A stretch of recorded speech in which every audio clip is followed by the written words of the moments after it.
orgullo argentino quiero expresar con este recinte que supe heredar, por ser quien no olvida y no ha de olvidar, patria, bandera y sentir nacional.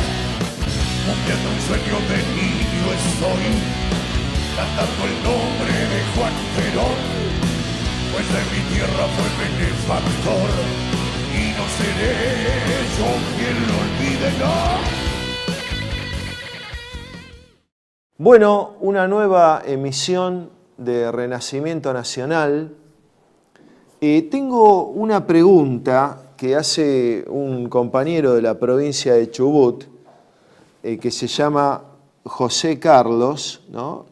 Pregunta, bueno, dice varias cosas, y bueno, tiene unos conceptos un tanto elogiosos y algunas críticas, y pide algunas precisiones, ¿no?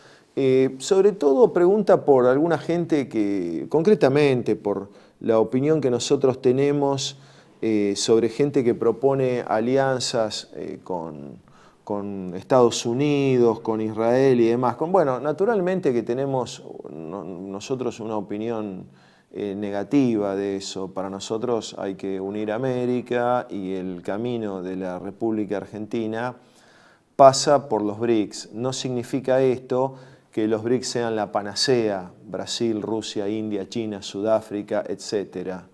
No son la panacea, pero son el ámbito a través del cual sacudimos la dominación colonial o neocolonial y abrimos la perspectiva de un nuevo nomos de la tierra. El que no entienda esto está perdido.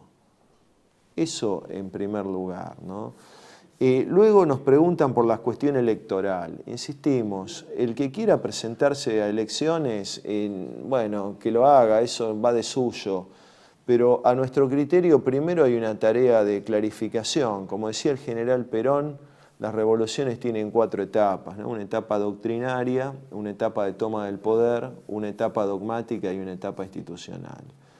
Hoy día tenemos que rediscutir cuestiones esenciales que hacen a la etapa doctrinaria. No pudo haber Revolución Francesa, decía el general, sin los enciclopedistas, sin Rousseau, sin toda esa gente. No pudo haber Revolución Rusa sin un marxismo teórico e ideológico.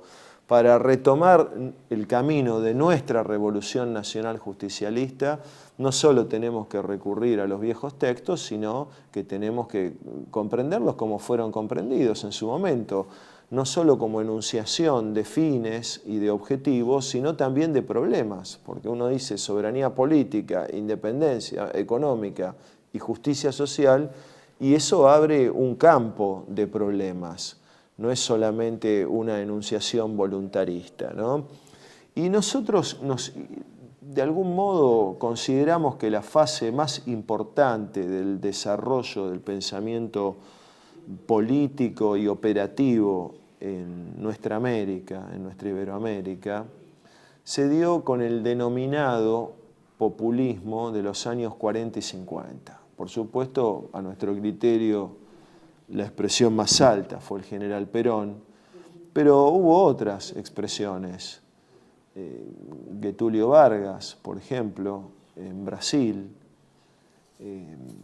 en Chile, Carlos Ibáñez del Campo, quizá algo del MNR en Bolivia.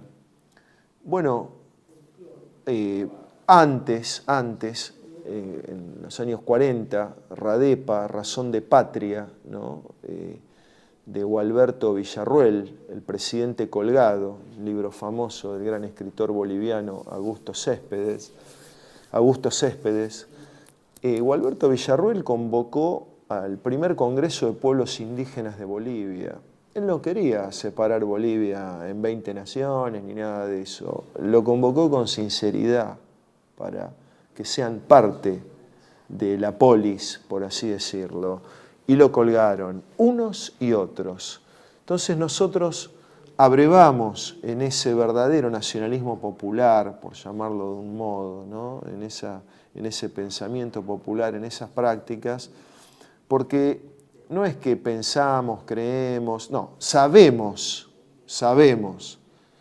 que el camino para que Argentina y para que los países de América se proyecten en el mundo, mejoren sustancialmente las vidas de sus comunidades, tiene que tomarse como punto de partida ahí a donde llegó la antorcha.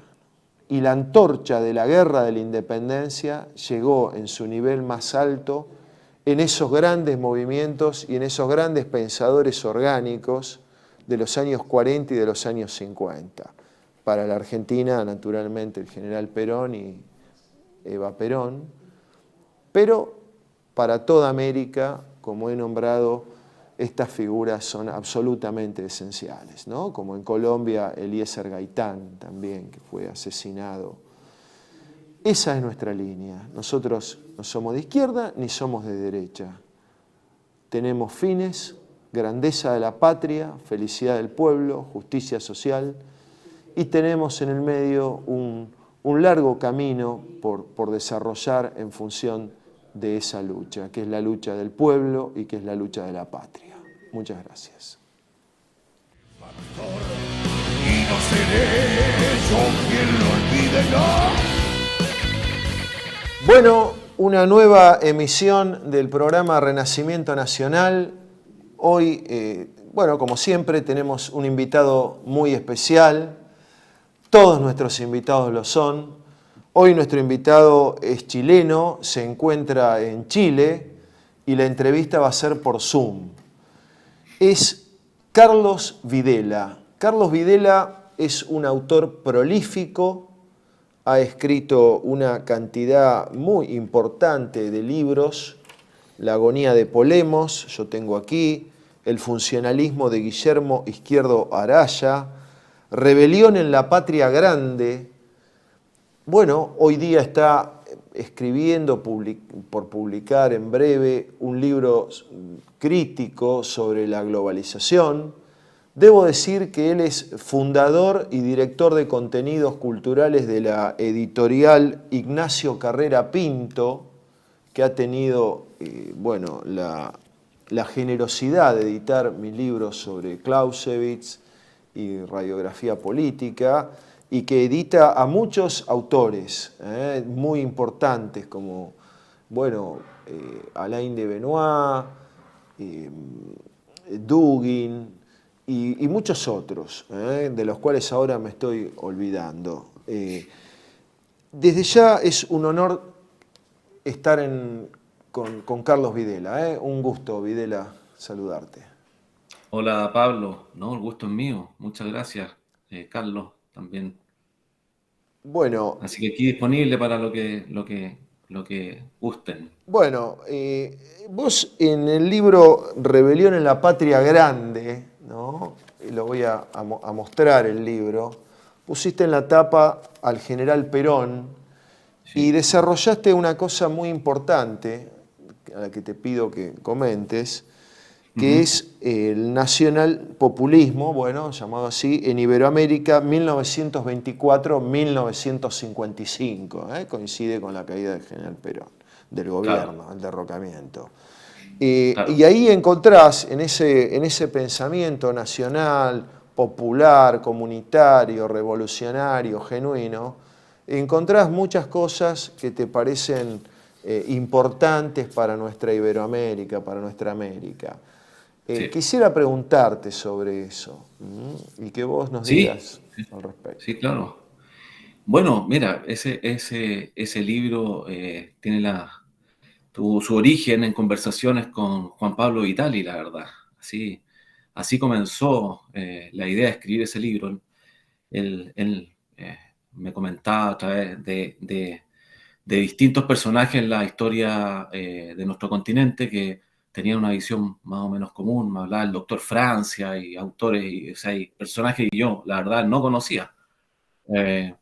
Y así me fui dando cuenta de toda una serie de ideólogos y políticos que han estado luchando por un continente, digamos, independiente, realmente independiente. Y ahí, en esta investigación, me di cuenta que hubo un periodo en la historia de nuestro continente donde coincidieron todos. que fue en los años 50, especialmente el año 52, me parece, que realmente todos los países iberoamericanos, o prácticamente todos, tenían un presidente de corte nacional y popular y que tenía además, y que tenían además, todos coincidían en una visión de una patria grande soberana, en el fondo. Un proyecto continental y de las distintas naciones que no era ni marxista y tampoco era, digamos, de corriente liberal. Tenían matices entre todos ellos, pero en general tenían básicamente una visión bastante común, nacionalista, patriótica y de modernización social, se podría decir. Y en el año 52 coincidieron increíblemente, o sea, Pérez Jiménez, eh, ¿cómo se llama? Perón, está Ibáñez, Getúlio Vargas y en muchos otros países. Entonces, yo creo que fue la internacional de la espada, le decían, porque coincidentemente casi todos habían sido militares, o eran activos o estaban en retiro. Todos tenían esta visión nacional y popular, todos tenían un ánimo de integración continental.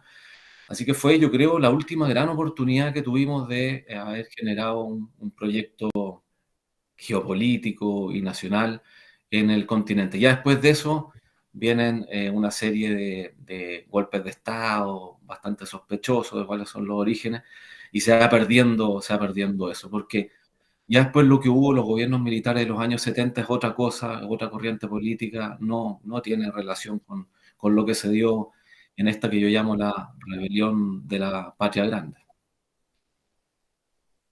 Y vos encontrás doctrinariamente en un libro que a mi criterio es muy importante como aporte para Chile mismo, digamos, y estas crisis recurrentes que ha tenido Chile. Vos sabés que yo estoy muy vinculado porque he estudiado en Chile en una etapa hace ya varios años, y cada tanto veo una explosión de algo, una explosión de estudiantes, una explosión de mapuche, una explosión un poco más grande, social, etcétera.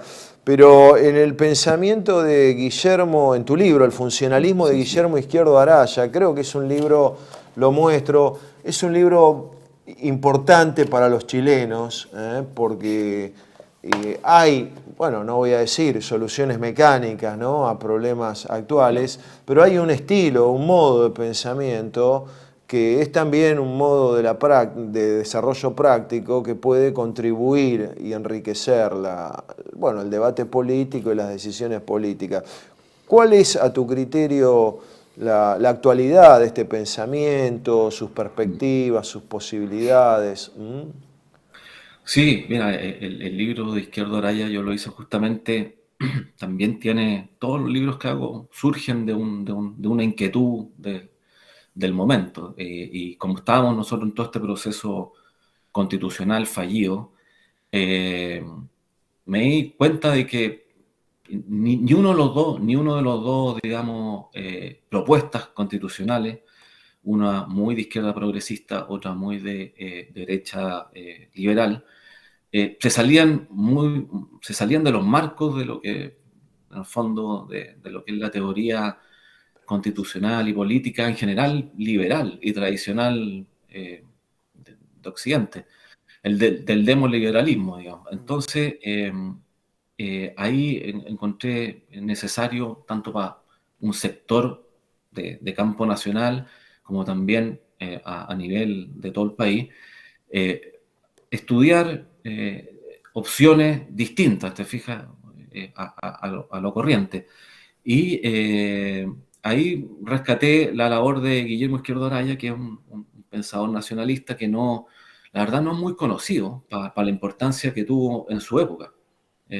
Fue senador, fue líder de un movimiento bastante grande, el Movimiento Nacionalista de Chile, y después fue presidente del Partido Agrario Laborista, que fue en su momento, en justo esta época de los años 50, el mismo que estábamos hablando, en el gobierno de Ibáñez, fue el partido más grande de Chile, tenía muchos senadores, tenía muchos ministros en el gobierno de Ibáñez, y por lo tanto Izquierdo Araya, como senador de ese periodo y presidente del agrario laborismo, fue una figura con mucho poder. que siempre luchó por tener una alternativa al demoliberalismo. Y él buscó en las teorías, digamos, lo que él llama funcionalismo, que es una especie de corporativismo chileno, Ajá. que cada cierto tiempo, como tú dices, va digamos, implosionando. O sea, viene el debate político de los partidos y termina siempre eso en, eh, en- en un sistema trabado que finalmente no puede avanzar, de peleas entre partidos políticos y finalmente en crisis. Hizo crisis en los 70, hizo crisis ahora, y nunca hay soluciones, no se llega a muchas soluciones. Y Izquierdo Araya, por lo tanto, teorizó sobre un sistema alternativo, que lo teorizó durante muchos años, así que al principio tuvo como referencia lo que pasaba en Europa, los sistemas de representación alternativos, investigó mucho lo que él decía el sovietismo y el fascismo, lo estudió en profundidad como alternativas a la hegemonía, digamos, demoliberal. Eh, y ahí con los años fue en el fondo, generando un sistema propio que le puso funcionalismo. Y que creo que es interesante debatir y que la gente se dé cuenta que hay alternativas. No se trata de copiarlo, por supuesto, porque ya tiene 100 años los escritos de Izquierdo Araya, pero ver de que hay alternativas, se puede pensar un sistema político que no solamente considera a los partidos políticos, sino que le dé representación a fuerzas también orgánicas, a cuerpos intermedios. Hay formas de hacerlo. La representación no se ve menoscabada por eso, y creo que vale la pena rescatar todas estas teorías, estos esfuerzos intelectuales, y ver si se pueden actualizar y qué cabida tienen. Y, por ejemplo, nada de esto se habló en todo digamos, el- en todos los debates constitucionales, nunca salían de ese margen liberal, se puede decir, o liberal progresista, liberal, te fijas, social, o liberal de mercado. Siempre estuvo en esos dos extremos. Por eso se veían tan extremas esas dos posiciones, pero realmente no salían de digamos, un sistema que está ya arrastra, igual que hace 100 años, arrastra un desgaste importante. ¿Cómo evaluás, ya que tocaste el tema del proceso constituyente chileno, que ha tenido marchas y contramarchas, digamos, cómo evaluás ese proceso? Voy a empezar por lo siguiente, tanto del estallido de octubre del año 19, ¿verdad?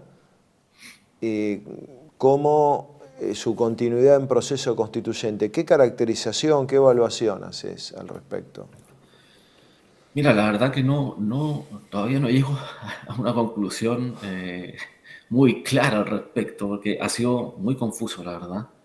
Eh, tiene como múltiples niveles, así que no me queda claro, pero sí coincido con el libro en términos generales que sacamos, que tú colaboraste, que esto es una crisis profunda, que yo creo que todavía no decanta, y, y que tiene múltiples variables, tiene un desgaste del sistema político, tiene un desgaste de expectativas sociales, tiene probablemente factores de intervención política extranjera, política interna, así que es complejo. A nosotros nos dejó, no hemos logrado tener un juicio, digamos, acabado de lo que pasó.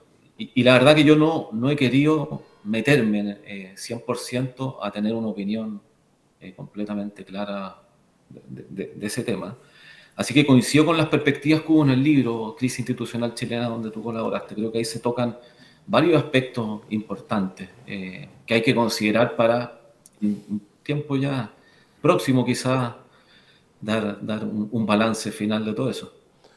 ¿Y el proceso constituyente, cómo continúa, cómo está, cómo lo ves?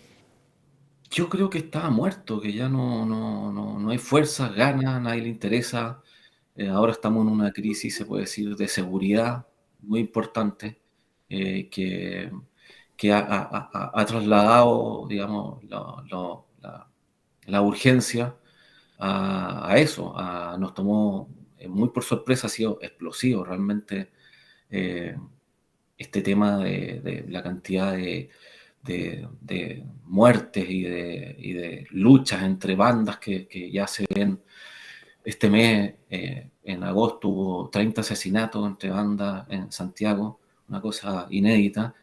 Así que se puede decir de que en este momento, así como hace 5 años el viento político corría a favor de que era una izquierda de justicia social, ahora parece eso ya no importar tanto y el viento está corriendo a favor de posiciones más duras a nivel de delincuencia. O sea, se puede esperar de que le vaya bastante bien por ejemplo, al Partido Republicano de José Antonio Kast, porque encarna, no sé si correctamente, pero encarna esa visión de mano dura, de arreglar el tema de seguridad.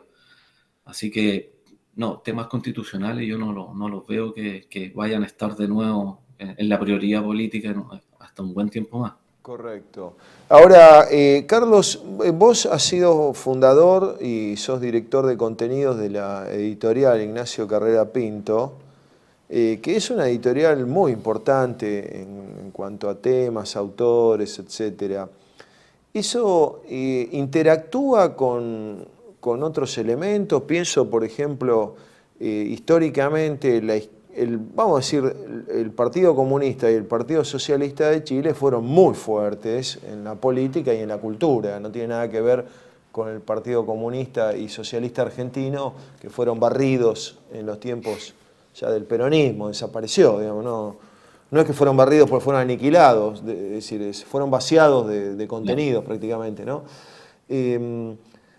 ¿Cómo se lleva la editorial? ¿Qué es la editorial? ¿Por qué el proyecto editorial? ¿Cómo se lleva con otros, bueno, quizá actores, ¿no? de la vida intelectual, política chilena? Mira, la editorial la creamos junto a Erwin Stock para llenar un vacío. Nosotros veíamos un vacío de un pensamiento nacional. No, por distintas razones en Chile en las últimas décadas no existió digamos, un lugar donde se renovara el pensamiento nacional chileno, que quedó bastante mal traer en los 80, en los años 70 y 80.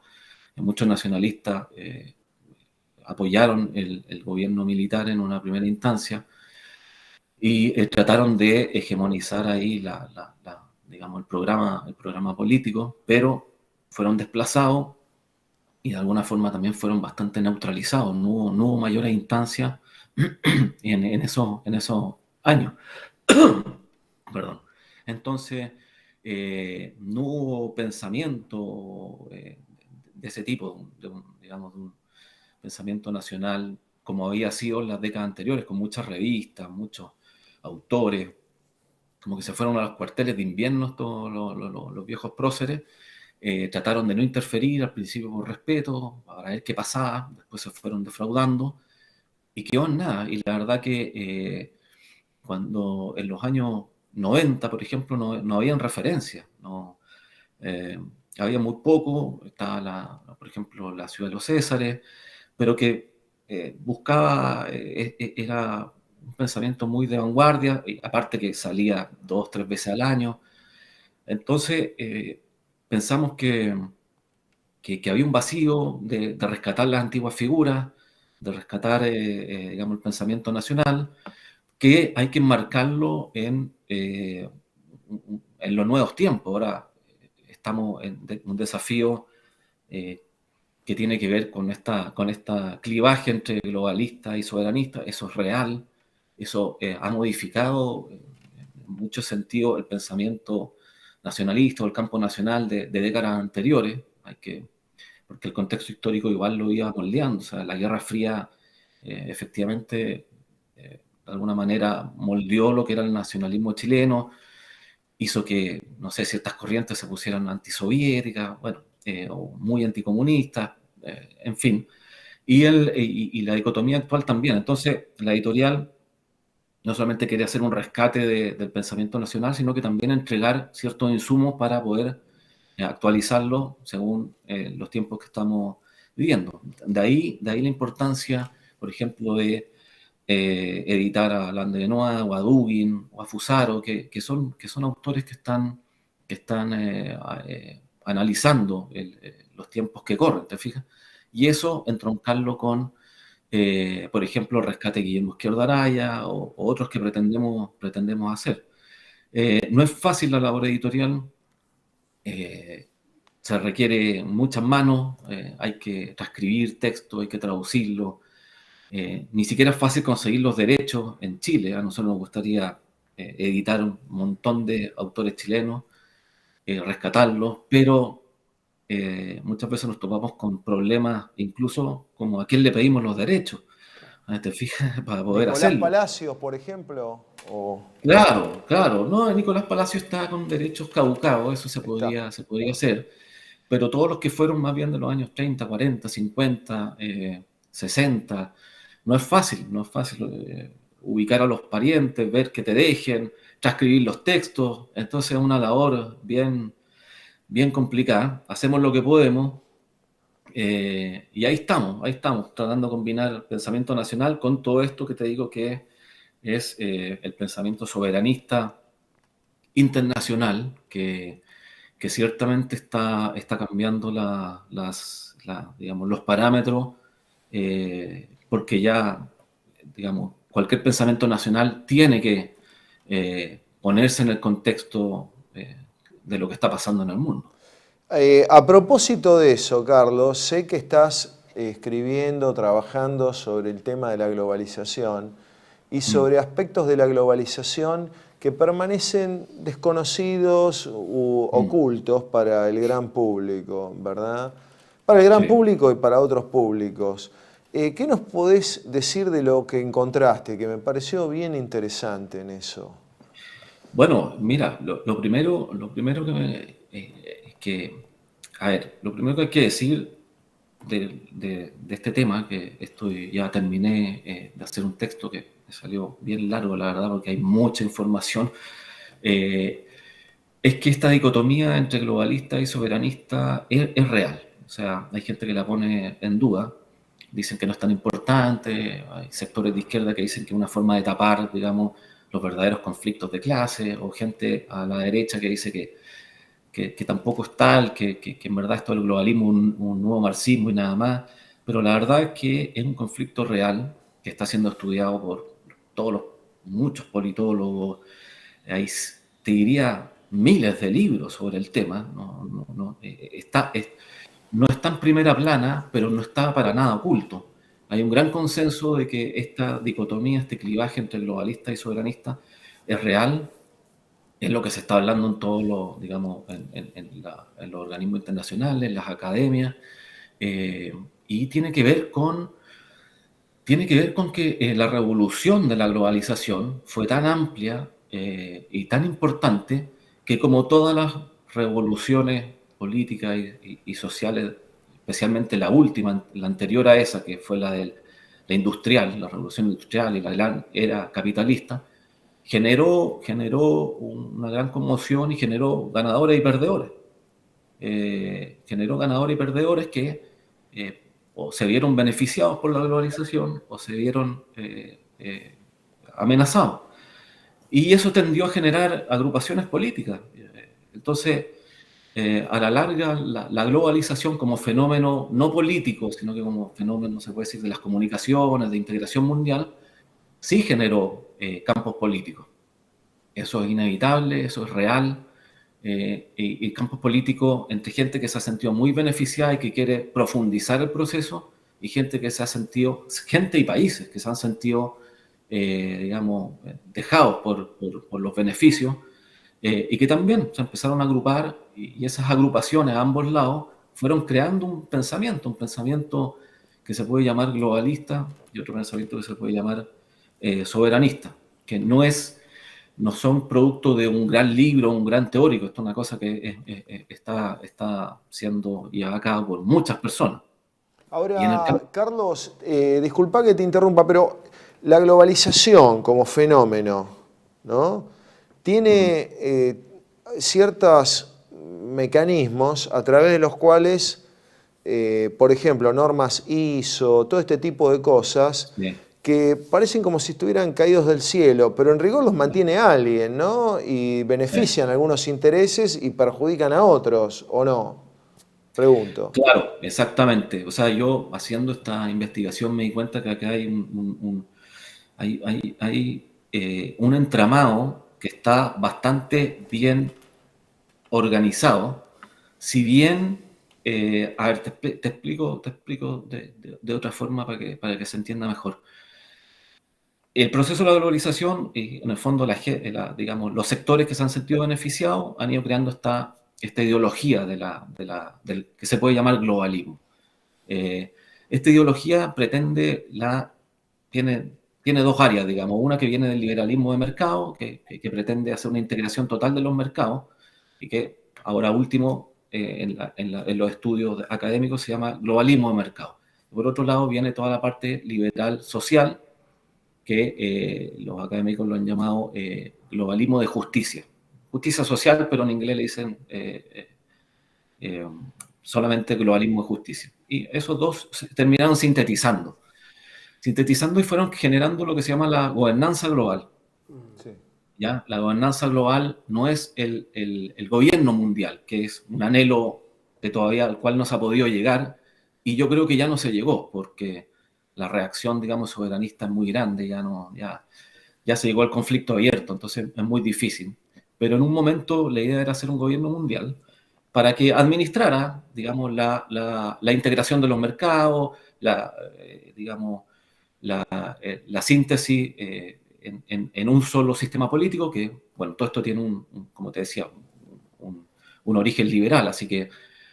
¿Quiénes digamos, impulsaron el gobierno mundial? ¿La Trilateral Commission?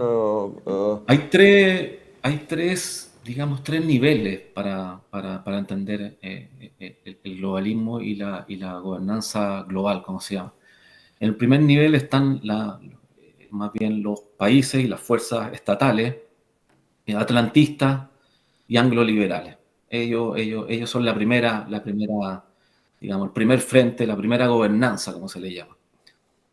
A través de todas las instituciones, de la gobernanza europea, a través de la OTAN, a través del gobierno norteamericano, la mancomunidad británica. Bueno, hay una serie de organismos que lideran esa primera gobernanza, esa primera, digamos, empuje de los valores del globalismo liberal, porque el globalismo tiene ese origen liberal.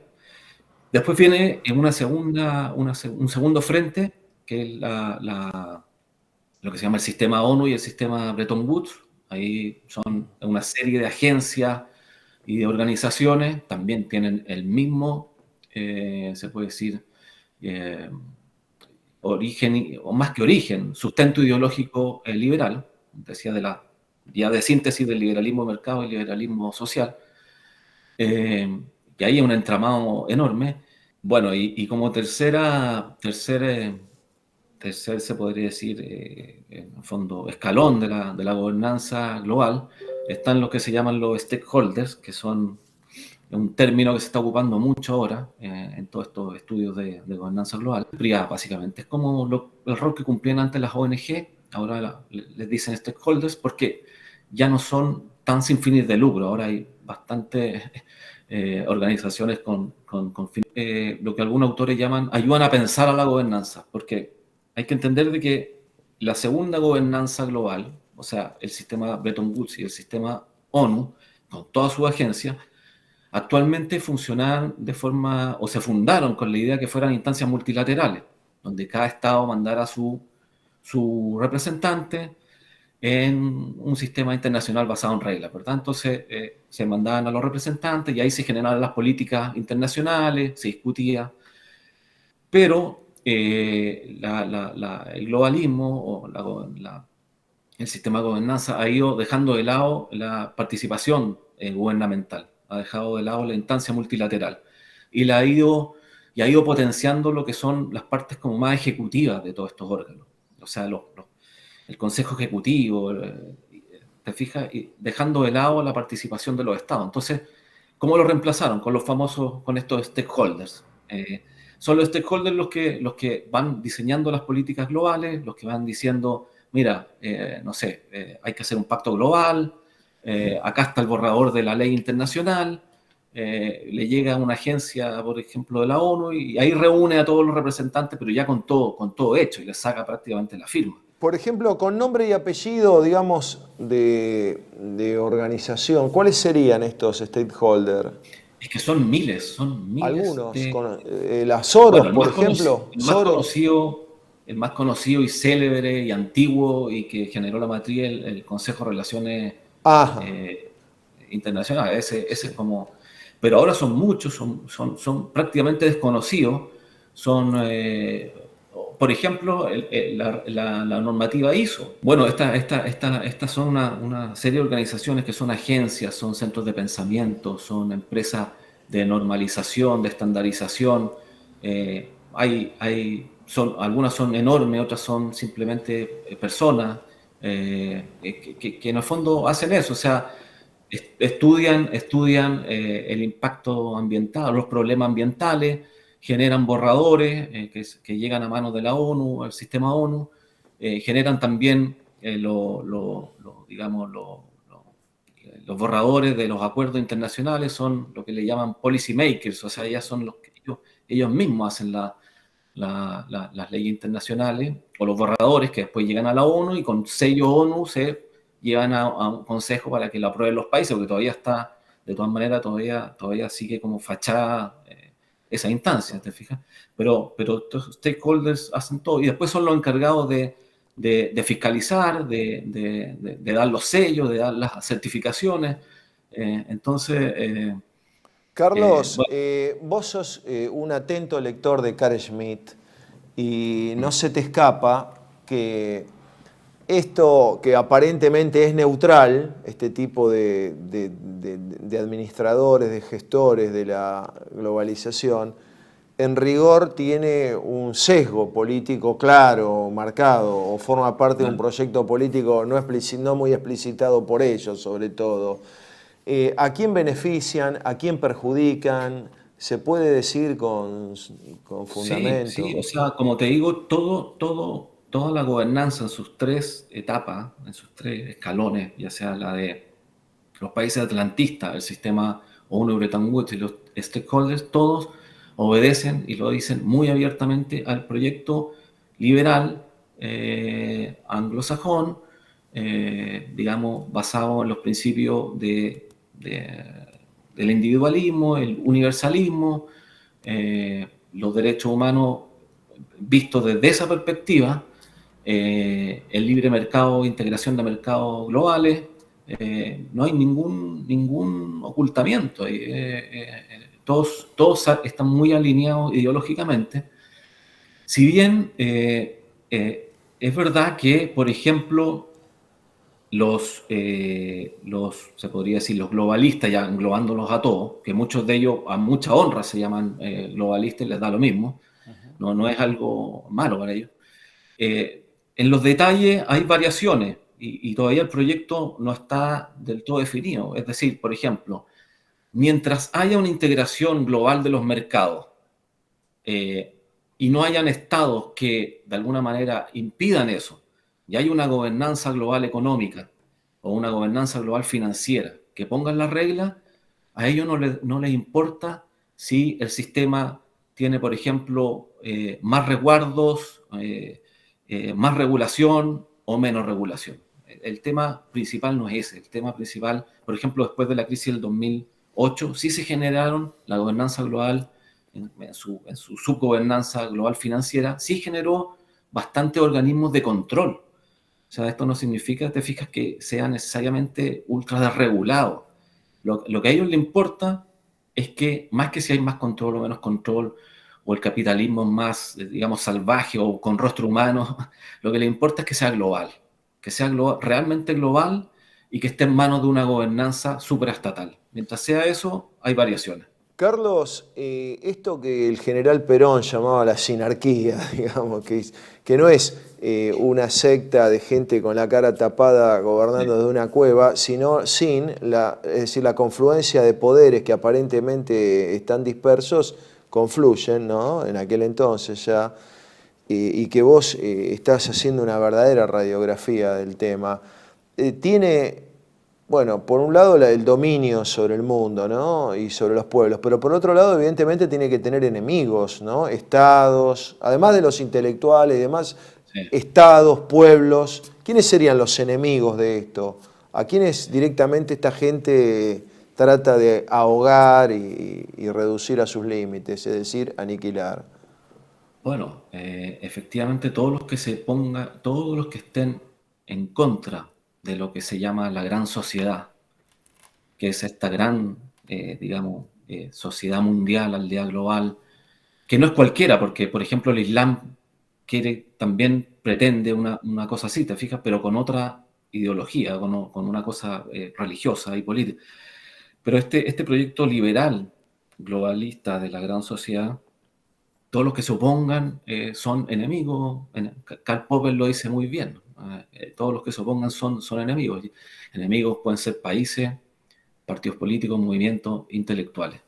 Ahí da lo mismo, ¿te fijas? Entonces, en ese sentido, para analizar lo que se llama soberanismo, que es un término también muy amplio, yo lo separo en el libro en dos partes. Uno son los estados soberanistas, que son los que están haciendo la pelea geopolítica, se podría decir. ¿Cuáles son para vos? Nombralos. ¿Cuáles No, encontrás? es China, Rusia, la India también, Hungría, Irán. Y ese punto es importante porque, a ver, en la corriente soberanista todavía hay muchas variaciones, ¿te fijas? Hay gente, por ejemplo, y lo que se ha notado últimamente en porque, a ver, hay gobiernos soberanistas y hay estados soberanistas, también hay partidos políticos soberanistas en los países justamente donde no gobierna el soberanismo, se podría decir, principalmente en Europa. En Europa hay muchos partidos soberanistas, pero que últimamente con el tema de la guerra de los atlantistas contra Rusia, porque eso es, se han ido perdiendo un poco y han resurgido en esos partidos, por ejemplo, las tesis occidentalistas, de tratar de ver que su lucha es una lucha por Occidente. Y ahí se confunden un poco, ¿te fijas? Ahí el que tiene muy claro es Alain Denois, que él tiene una posición, el que llama comunitarista, que no es occidentalista, y por lo tanto él sí ve y sí se alinea con los poderes, digamos, con estos estados. ¿Te fijas? Primero, esta lucha contra los poderes geopolíticos globalistas, y después estarán las diferencias entre los distintos tipos de política interna de estos gobiernos. Pero aquí claramente la lucha la está haciendo China, Rusia, la India, Irán, estos países que no solamente son soberanistas porque están en contra digamos, de este proyecto liberal global, sino que también ellos, al enfrentarse ideológicamente al globalismo, han empezado a adoptar se puede decir, una ideología de ingeniería inversa y han vuelto a revalorar los temas, ponte tú, incluso etnoculturales. Es increíble. El mismo China. Xi Jinping, por ejemplo, ¿cómo se llama? Ha revertido tesis de lo que era la China marxista, por ejemplo, en cosas tan claras como antes la ley china decía de que una persona que adoptaba la nacionalidad, por ejemplo, francesa, o un chino que adoptaba, dejaba, obviamente perdía inmediatamente su nacionalidad. Bueno, Xi Jinping, con este nuevo pensamiento, estableció de que el gran pueblo chino son todos los chinos de sangre. No da lo mismo la nacionalidad que tengan.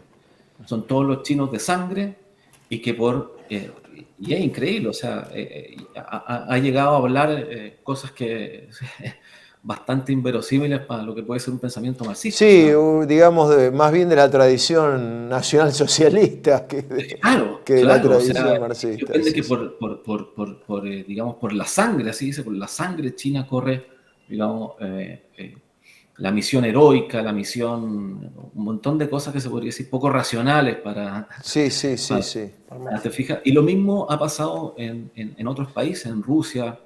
En Rusia hay en este momento una gran polémica porque el gobierno ha estado ocupando un término que en ruso tiene digamos, dos variaciones, que en castellano no están, que una es el ruso, se podría decir, más bien étnico, descendiente, no sé, de los antiguos rusos, el Sí, de creador San de... Vladimiro, sí. Claro, exacto, creador de la cultura ortodoxa, y otro es el ciudadano de la Federación Rusa, que puede ser musulmán. Bueno, Musulmán, sí, sí. claro, han estado volviendo las tesis de que el ruso étnico-cultural es más bien el eje de la federación. Así que, y lo mismo por ejemplo, en Irán. Irán está revalorizando mucho su tradición persa. Persa, aria y Eh, persa, ¿no? claro. Entonces, te digo, este tema de revalorizar lo étnico, lo cultural, lo tribal, por eso yo al libro le puse eh, orden tribal contra gran sociedad. Primero para no ponerle globalistas contra soberanistas, que hay muchos, pero aparte para tratar de mostrar una variación al tema. Así que eso digamos, esa revalorización está... es importante decir que estos estados lo que quieren hacer no es destruir el sistema ONU o el sistema Bretton Woods, por ejemplo, sino que lo que quieren, y ellos no aceptan que se les digan poderes revisionistas. Ellos dicen, nosotros no somos revisionistas del sistema internacional. Lo que queremos es que vuelva a sus orígenes multilaterales, porque lo que se ha defraudado es eso, ya no son instancias multilaterales, ahora están en manos de la influencia de esta primera gobernanza, o sea, el poder atlantista, angloliberal, o en manos de los stakeholders, pero dejaron de ser. Y por eso han estado creando instancias paralelas, donde tienen una serie de reglas, por ejemplo, la Organización de Cooperación de Shanghái o los BRICS, donde digamos, no tienen un eje ideológico esas organizaciones, como si las de la gobernanza, que tienen que Claro, ser que liberales. las de la gobernanza, por ejemplo, le pueden dar las normas ISO a una empresa porque cumple los estándares ambientales, pero no dice nada si se lleva toda la riqueza minera de Argentina o Ya, de claro, Chile. Eso no dice nada. Es decir, no no, da claro, normas ISO para la sustracción de la riqueza que pertenece a un pueblo, finalmente, ¿verdad?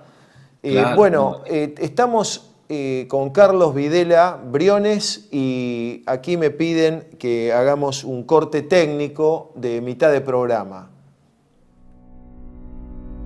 TLV1 se complace en anunciar que estará transmitiendo en su canal TLV1 Clips valiosos programas emitidos antes de la censura sufrida. El lienzo prohibido, el revés del derecho, combates por nuestra historia, disenso, historias de Malvinas, entre otros que podrán encontrar en este enlace.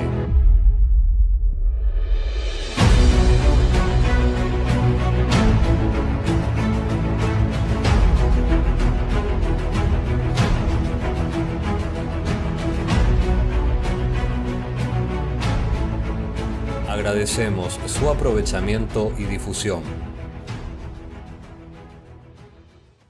Bienvenidos a CEPA, Centro de Estudios del Pensamiento Americano. Nuevo sitio web de cursos de formación en política, filosofía, historia, literatura, geopolítica, religión, psicología y más. Cursos de formación que reflejan el verdadero pensamiento americano. Lo invitamos a elegir el curso de su agrado ingresando en www.cepa.la.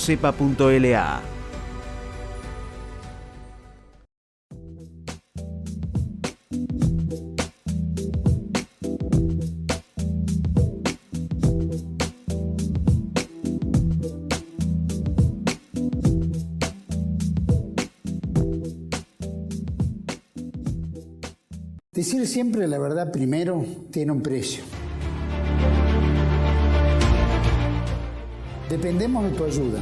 TLV1, toda la verdad primero.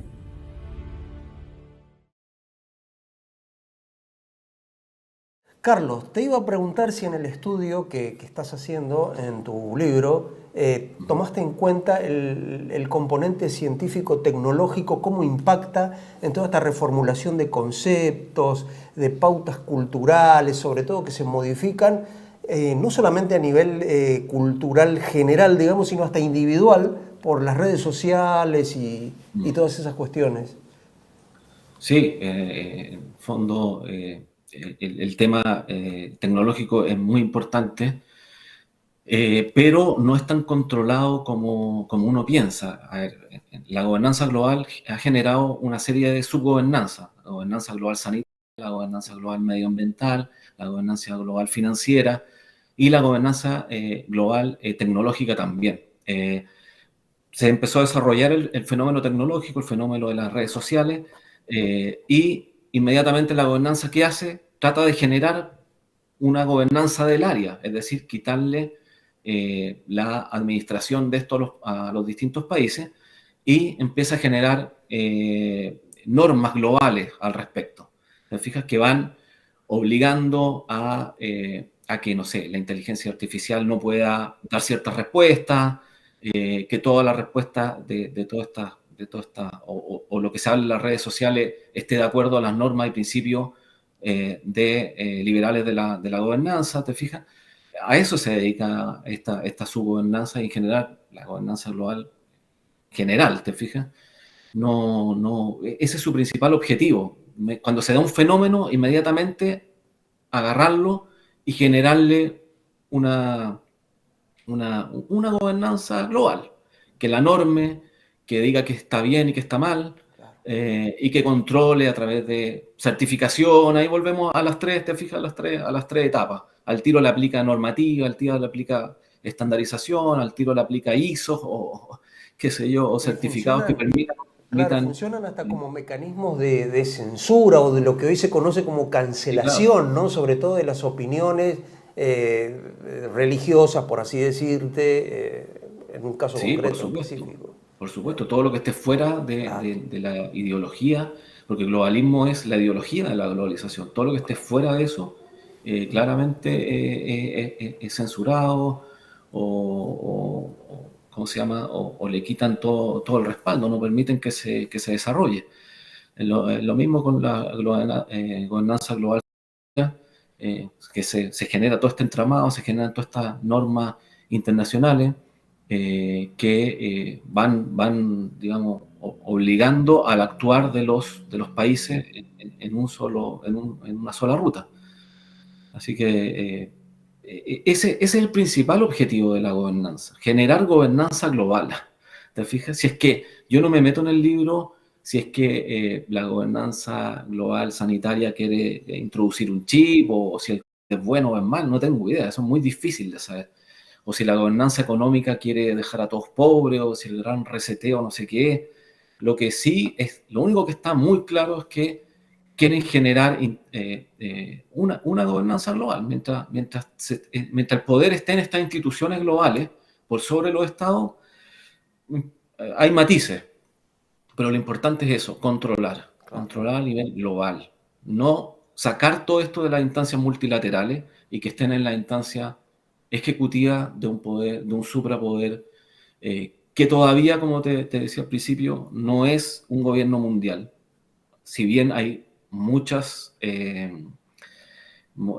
hay mucho estudio y le han dedicado mucho a cómo sería esa constitución mundialista y esa constitución del gobierno mundial, pero no se ha logrado y difícilmente ya lo van a lograr, no creo.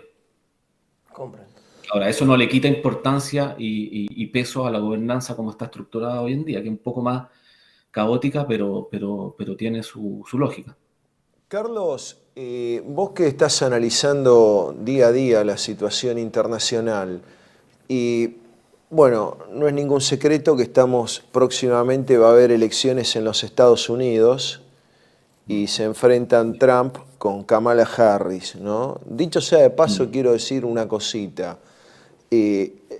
la renuncia de Biden y la asunción de la candidatura por Kamala Harris muestra la rapidez de las decisiones del sistema político estadounidense, ¿no? Acá en Argentina hay que soportar líderes políticos que ya no lideran nada, pero que tienen capacidad de atrancar, ¿no? Como el caso de la señora Cristina, por ejemplo. Y no solo ella, ¿no? Muchos otros. Macri. O Macri, bueno, en fin. Pero me refiero más bien a algo, digamos, vinculado a lo que alguna vez fue el peronismo. Te quería preguntar, porque veo mucha gente que habla muy bien de Trump o de esto o del otro. ¿Qué ves ahí en relación a esto? ¿Ves alguna diferencia o ves que es parte de lo mismo? No, mira, analizando bien el fenómeno de Trump, me di cuenta algo que es importante en esta conversación entre soberanistas y globalistas. Muchos dicen Trump es más de lo mismo porque en el fondo no es un revolucionario económico ni político, él es un liberal clásico, se podría decir. Y él entiende el patriotismo en los términos liberales, ¿te fijas? Pero en esta dicotomía entre globalista y soberanista, él sí es un soberanista en el sentido de que cuando tú analizas su gobierno, le puso mucha cortapisa a la gobernanza, mucha. La verdad que la trancó, o sea, a la gobernanza global sanitaria, a la gobernanza global, qué sé yo, medioambiental, financiera. Realmente, como Estados Unidos es el país más importante de la gobernanza, lo que pasa ahí es fundamental. O sea, que un presidente mande gente que hostila a esos organismos internacionales, ya te genera un tremendo problema, y generó un tremendo problema real, es verdad.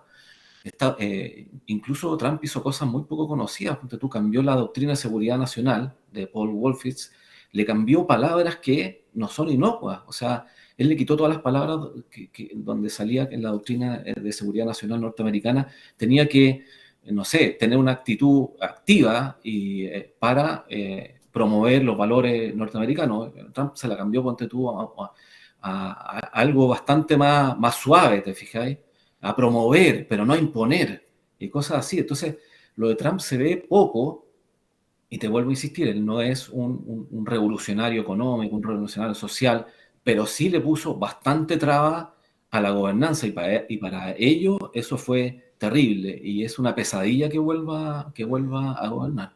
Porque Estados Unidos es demasiado importante, no es lo mismo que, no sé, Bukele, por ejemplo. Ya está bien, pero es El Salvador. Claro, por favor. Sí, con Estados todo Unidos respeto. manda representantes muy importantes a los organismos de la gobernanza, y que sean hostiles a la ideología misma, digamos, como no liberal, pero sí a la ideología de la idea de una gobernanza por sobre las naciones, generó mucho caos. Eso fue una de las cosas que más me sorprendió esta investigación. Trump puede tener muchas cosas, pero es una pesadilla para el globalismo.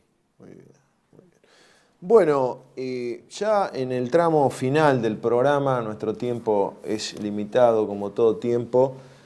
Estamos con Carlos Videla, un gran intelectual, un gran pensador, lo sos, además un gran escritor, una verdadera máquina de escribir impresionante. Tenés muchos libros publicados. Invito a los amigos argentinos y a los amigos chilenos y de toda Iberoamérica a comprar los libros de Ignacio Carrea Pinto, y en particular a seguir los libros de Carlos Videla.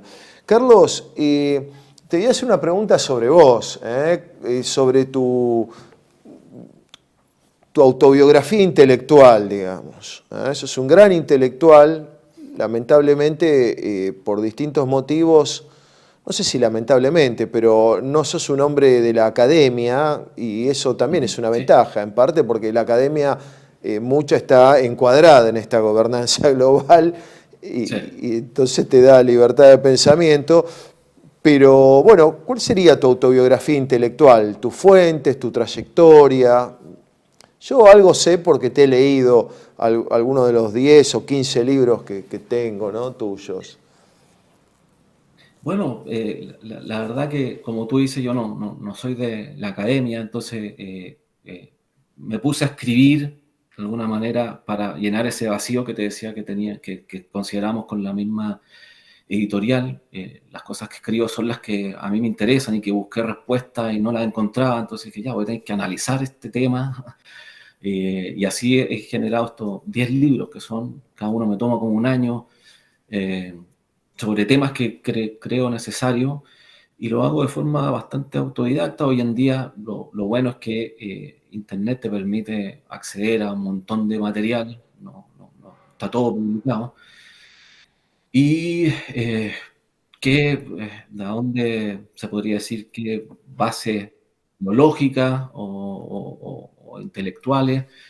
No, son muy variadas, la verdad, que de todo tipo. Me ha interesado por todo y tengo esa mucha avidez por saber más, ¿te fijas? Y no estuve nunca en una, se puede decir, en un centro de pensamiento, en una escuela.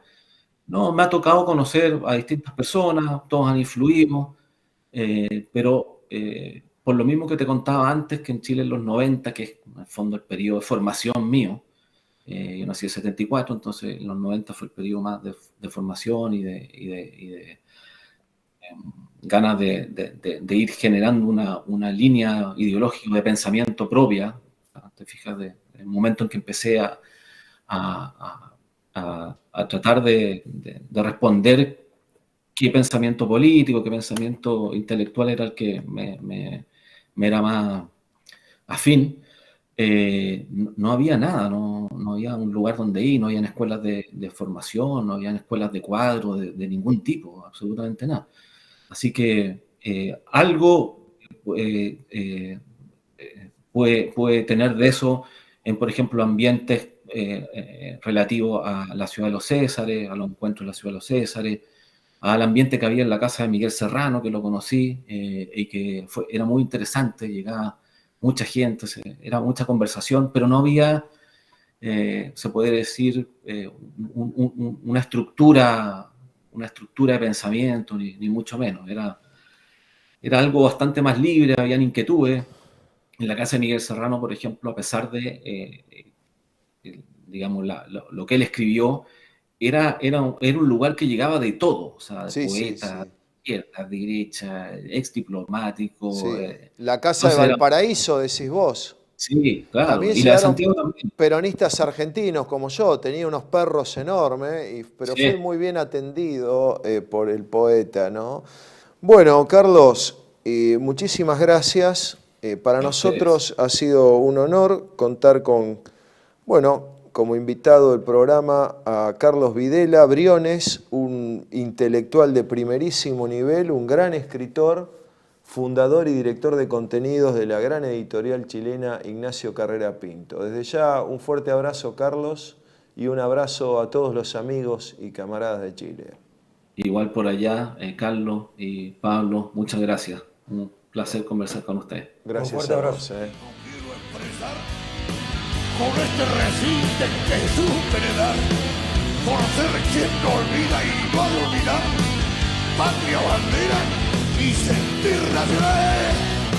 Cumpliendo un sueño de niño estoy, cantando el nombre de Juan Perón, pues de mi tierra fue benefactor y no seré yo quien lo olvide, no.